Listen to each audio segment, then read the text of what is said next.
Welcome to your Barbados Today Evening News Update for Monday, March 25th. So glad you can join us. I'm Fernella Wedderburn. The Winston Scott Polyclinic was not reopened as announced today, leaving several people stranded on the outside of the Gemmots Lane facility. The clinic was closed last week after nurses vented their frustration about repeated attacks. When Barbados Today visited the polyclinic today, the building was being deep cleaned. Management declined to speak to the media, but it was later revealed that the clinic would reopen tomorrow around 12:30 p.m. However, acting NUPW General Secretary Delcia Burke expressed doubt that the facility would resume normal operations tomorrow, saying there was much work to be completed. Health Minister Lieutenant Colonel Jeffrey Bostic, however, assured that the polyclinic will be opened tomorrow. He also issued a warning to those who are bent on disrupting the healthcare system. We cannot afford to have any lawless behavior entering the polyclinics or in the health system in terms of people delivering services. This is a no-no. It's a no-no. And I appeal to people to be responsible about this, because when you behave in the manner that was displayed over the last 2 or 3 weeks, and you traumatize the staff, and then the services cannot be delivered, you may be stopping services being delivered to your family, your friends, members of your community, and that does not make sense. And while I'm not one that is in favor of denying people access to health care, if we have repeat offenders, then we are going to have to find some mechanism to ensure that the few do not interrupt the flow of the many. Government will make big cost savings when the ban on the importation of single-use plastics takes effect. Word of this today from Minister of Maritime Affairs and the Blue Economy, Kirk Humphrey, as he led off debate on the Control of Disposable Plastics Bill 2019. Vendors and retailers will now have until July 1 to use their existing stock, while the ban on the importation of the products will remain on April 1 as planned. Additionally, the January 1, 2020 ban on all petrol-based plastic bags also remains in effect. Humphrey told Parliament single-use plastics in packaging had been calculated to be around $5 million. And we calculate that in Barbados, sir. The single-use plastics in packaging are about a $5 million value based on what comes into the country. And that if we were to be able to reuse some of these plastics, we would save a significant amount of money. So here's the plan, Mr. Speaker, sir. I believe that all Barbadians should have 1 or 2 reusable plastic bags. Maybe that they get for free. Maybe Massey will be kind enough to join into this cause. Maybe the government. But that they start out with 1 or 2 bags, so that every time they go to the supermarket, instead of having to buy the bag, as is the case now, for $1.99, you carry the bag that you were given. The initial cost may be a few dollars, but that in saving the amount of, because plastic bags cost too, and you keep those bags for a year, the savings to the country would be phenomenal. However, opposition leader Bishop Joseph Avali today made a case for government to compensate business owners who stand to lose out as a result of the soon implemented ban. I visited places of businesses that are involved in the industry, the plastics-related industry. I've seen some of their operations, been witness to the level of equipment in which they have invested, and some of them will suffer significant losses as a result of that. I just implore government, and I do implore government, to consider possibly some measure of compensation for these businesses that will suffer substantially, some of them so, because of this measure. In other news this Monday, ahead of another round of talks between LIAT management, pilots and shareholder governments set for Bridgetown on Wednesday, Pilots make it clear that they are not prepared to consider job cuts as part of efforts to rescue the airline. President of the Leeward Islands Pilot Association, Carl Burke, says the airline must first look at other options. He added that some conditions would have to be met before the pilots make such a big investment at this time.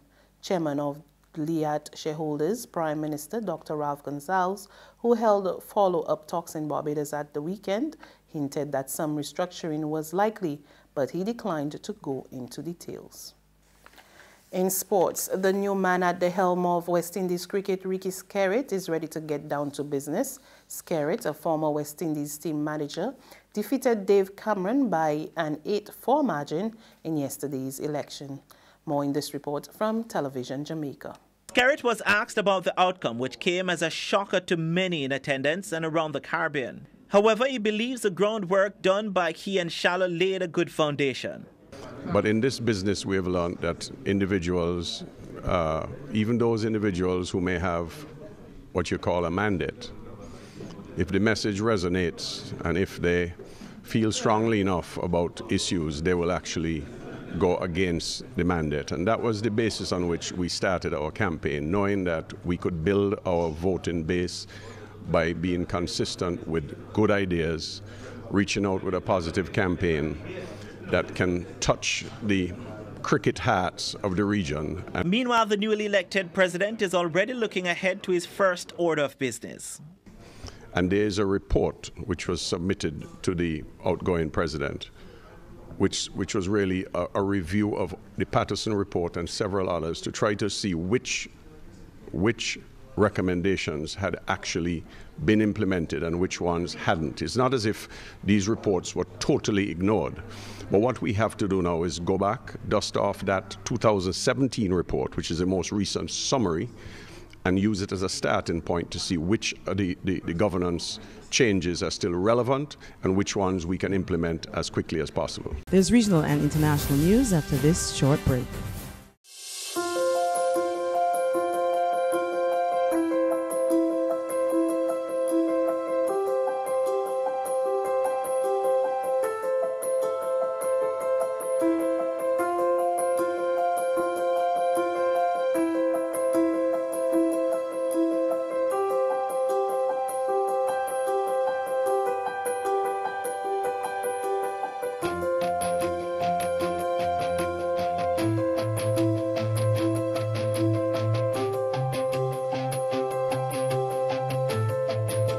Barbados Today, news you can trust.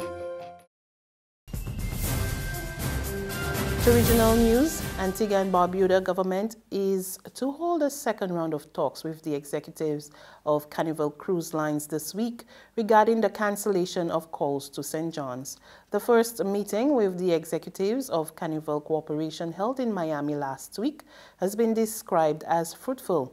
Earlier this month, Carnival Cruise Line cancelled scheduled stops by 4 of its vessels to Antigua, indicating that the move was due to a change in its itinerary. Information Minister Medford Nicholas later confirmed that the government's agreement with Global Ports Holding and the proposed passenger head tax increase led to the cancellations. And finally, on the international scene, British Prime Minister Theresa May admitted on Monday she did not have the backing to pass a European Union withdrawal deal, as some of her party members called on her to quit, and Parliament plotted to wrest the Brexit process away from her government. More details from Reuters Television. Hard-hitting headlines taking aim at Prime Minister Theresa May on Monday, with The Sun calling for her resignation after a tumultuous weekend. Hundreds of thousands marched on central London to demand a new Brexit referendum on Saturday, and more pressure on Sunday.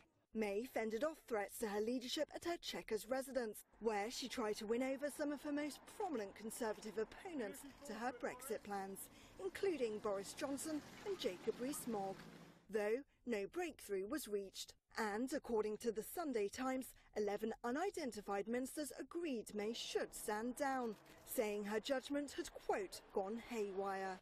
May now on an uphill battle to win enough support for a possible third vote on her Brexit deal, which has been overwhelmingly rejected twice before. But after alienating lawmakers in a speech last week, 2 years on, MPs have been unable to agree on a way to implement the UK's withdrawal. She'll be hard-pressed to garner support from the 75 lawmakers she needs on her side. And that's news, but for the very latest, visit our website at www.barbadostoday.bb. You can also subscribe to our e-paper, email updates, or like us on Facebook, and sign up for our breaking news alerts via WhatsApp. We're also on Izumi Media in bus terminals as well as screenplay at supermarkets and gas stations near you. And you can also hear us on Mix 96.9 FM and Capital Media HD 99.3 FM. I'm Fernella Wedderburn. Good evening.